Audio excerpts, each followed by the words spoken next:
Hello my dears, welcome to the Spicy Stories channel. Here you will find several spicy stories, mainly those about cheating wife stories. I want to share with you a story that happened to me. Stay until the end of the video because you will learn everything about my story that I had never told before. But I plucked up the courage. I am sure you will be surprised. And I also want to extend an invitation to you at the end. I'm already happy to see you here. So let's go. My name is Sarah, and I live in a quiet town in the state of Indiana called Greenwood. Here things are calm, almost monotonous. Life follows a measured, predictable rhythm, and it was precisely this predictability that I always tried to avoid. When I married James, I imagined that I had finally found the stability I was looking for. He is a good, dedicated man, and our story seemed to be taken from a romantic cliché. We met at a business conference in Chicago. I worked as a financial advisor, and he was a successful real estate entrepreneur. Everything about James exuded confidence and maturity. Two things that attracted me at that point in my life.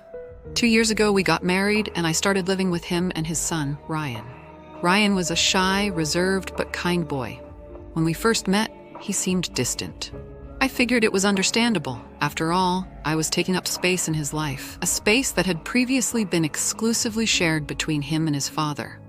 Over time, our relationship improved, but there was still an invisible barrier between us. It was last summer that things changed. James was traveling a lot for work, and I found myself alone at home with Ryan for weeks. He was an architecture student, and during the holidays, he decided to focus on a personal project, building a 3D model of a house inspired by classic designs. "Want to help me?" he asked one night as I walked past the room where he was working. "Me? I don't know anything about that," I said, laughing. "Just hold a few pieces while I build it. I promise it's not complicated." And that's how I started spending more time with him. At first, it was just a shared hobby, but those evenings gradually became a space for conversation. I discovered that Ryan was more than the reserved guy I'd imagined. He had a subtle sense of humor, a genuine passion for architecture, and a way of seeing the world that fascinated me. One night, as we were putting the last pieces of a model together, our hands touched. It was a brief moment, but it made me feel something I couldn't name. "Sorry," he murmured, quickly pulling his hand away. "It's okay," I replied, but my heart was racing. I started noticing little details that I had previously overlooked. The way he smiled when he was focused, the way his eyes lit up when he talked about something he loved. I was falling in love with Ryan, and it terrified me. I tried to avoid it. I decided to spend less time at home, to focus on work, to go out with friends. But every time I went back and saw him, the attraction grew more evident. There was a tension in the air, something we both felt, but neither of us would mention. One night, while James was on one of his trips, Ryan and I ended up watching a movie together. It was a cliché romantic drama, but something about the story touched us. Halfway through the movie, he looked at me and said, "Do you believe that people can fall in love with the wrong person?" I didn't know what to say. My heart raced again, and I felt heat rise to my face. "I guess love doesn't always make sense," I replied, trying to remain calm. After that night, everything changed. We started seeing each other more often, but there was always a line that neither of us crossed. It was like we were locked in a dangerous dance, each waiting for the other to make the first move. Until one rainy night, everything came to a head. I was on the porch watching the rain fall when Ryan appeared. He approached, hesitant but determined. "I can't pretend I don't feel anything anymore," he said, his voice thick with emotion. My instinct was to pull back, but something held me in place. "Ryan, this is wrong," I whispered, but my own voice sounded unconvincing. "Is it wrong to ignore what we're feeling? We didn't choose this, Sarah.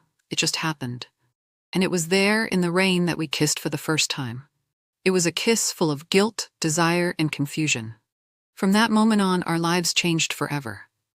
I won't say it was easy. In fact, it was the opposite. Every moment with Ryan was a mixture of happiness and pain. We knew it could destroy our family, that there was so much at stake. But what did we do with something so powerful? The next day was marked by silence.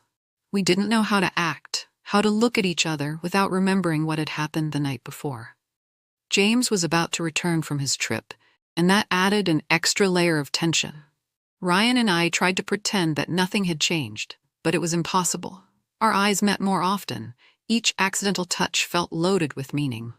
I knew I had to make a decision, but my heart and reason were at war inside me. James came home and brought with him the familiar atmosphere of normalcy. He talked about his travels, shared stories about clients, and showed us the same affection he always had. Meanwhile, I felt like an imposter, carrying a secret that could destroy everything we had built together. One night, as I was washing the dishes, James came up behind me and put his hands on my shoulders. "You seem distant lately. Is something wrong?" he asked, with genuine concern in his eyes. I almost broke down right there. The words were on the tip of my tongue, but I couldn't say them. I just shook my head and smiled. "No, I'm just tired. Too much work," I lied. But the relief I felt at having escaped this conversation was short-lived. I knew it was only a matter of time before everything would come to a head, one way or another. The tension was building, like a storm waiting to explode. One day I got a text from Ryan asking us to meet at the city park. It was a quiet place, far from prying eyes. When I arrived, he was sitting on a bench, staring out at the lake. "We can't go on like this," he said, without even looking at me. "I know," I replied, sitting next to him. I don't want to cause trouble, but I also can't pretend I don't feel anything. What are we going to do, Sarah?" "I don't know," I murmured, my eyes filling with tears. "I don't know." In the days that followed, I tried to maintain a facade of normalcy. But James began to sense that something was wrong. He watched me more often, asked indirect questions, and seemed more attentive to every interaction between Ryan and me.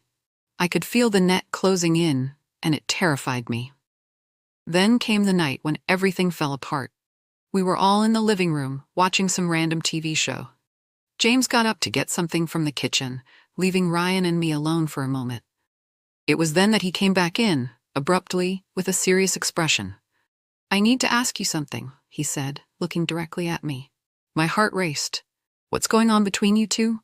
The silence in the room was deafening. Ryan opened his mouth to say something, but I cut him off. "James, it's not what you think," I lied desperately. But he didn't look convinced. The distrust in his eyes was clear, and I knew this was just the beginning of the end. The next few days were chaos. James started to pull away, spending more time away from home. Ryan avoided looking at me, as if he wanted to erase everything that had happened between us. I was lost, not knowing how to rebuild what had been destroyed. Now, as I write this, I am home alone. James and Ryan are out, each dealing with this situation in their own way. I don't know if our marriage can be saved, or if the relationship with Ryan is something worth fighting for. All I know is that love sometimes takes us places. I'm glad you made it this far. My story doesn't end here, so I want to invite you to subscribe to the channel if you haven't already, to receive all of our videos and the continuation of my story. Like, share, and leave in the comments what you thought of this part of my story. I promise I will read and like your comment. I want to talk to you. I'll stop here and see you in the next video, okay? See you then.